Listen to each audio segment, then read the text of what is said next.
আর রবিবাসরীয় নির্বাচনী প্রচারে হুগলির বিজেপি প্রার্থী লকেট চট্টোপাধ্যায়। সিঙ্গুরের বাগডাঙ্গা ছিনামোড় গ্রাম পঞ্চায়েতে ভোট প্রচার প্রার্থীর। প্রচারে গিয়ে গ্রামবাসীদের সঙ্গে আবির খেললেন লকেট চট্টোপাধ্যায়। সেটা যেন আজকে আমরা অবলোকন করছি ওই সময়ে এই আক্রান্ত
আর এবার দেখাবো রবিবাসরীয় প্রচারে রচনা বন্দ্যোপাধ্যায়। আজ চুচুড়া বিধানসভা এলাকায় প্রচার ও জনসংযোগ করেন তৃণমূলের তারকা প্রার্থী। কোদালিয়া ১ নম্বর গ্রাম পঞ্চায়েতের রবীন্দ্রনগরে শীতলা মন্দিরে পুজো দেন। এরপর রবীন্দ্রনগর বাজার এলাকায় জনসংযোগ করেন।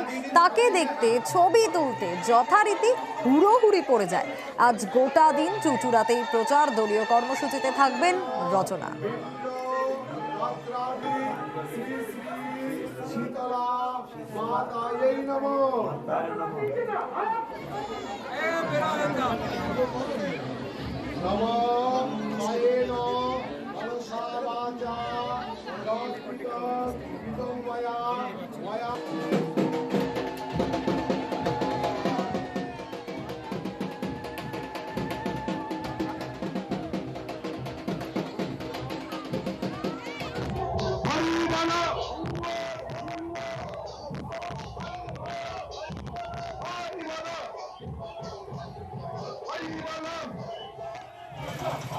রবিবাসরীয় ভোট প্রচারে সুভাষ সরকার। বাঁকুড়া কেন্দ্রের বিজেপি প্রার্থী সুভাষ সরকার। বাঁকুড়ার রানীগঞ্জ মোড়ে শ্রমিকদের সঙ্গে কথা বলেন বিজেপি প্রার্থী সুভাষ সরকার।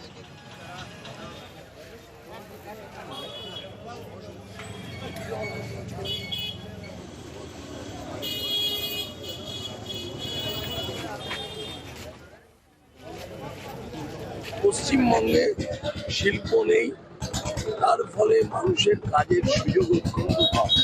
তাই আজকে এনাদের সঙ্গে দেখা করে যেটা বলতে এলাম যে প্রধানমন্ত্রী বিশ্বকর্মা স্কিমে যে দিয়েছেন, সেই স্কিমে প্রত্যেকে যেন নিজের নাম এন্ট্রি করে। আর এবার নজর রাখবো মথুরাপুরের দিকে। প্রচারে আইএসএফ প্রার্থী অজয় কুমার দাস। কুলপিতে দলীয় কর্মী সম্মেলনের পর প্রচারে বেরোন তিনি।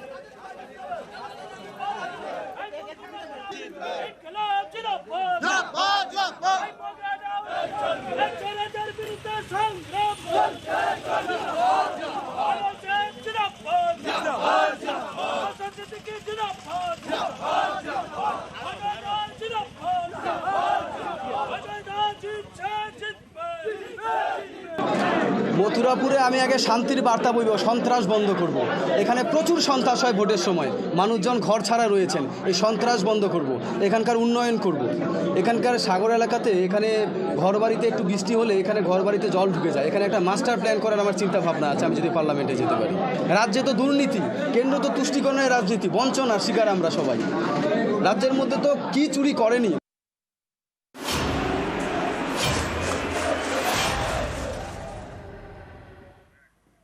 নজর এবার অন্যান্য খবরে, কারণ কদম্বগাছির পূর্ব ইছাপুর এলাকা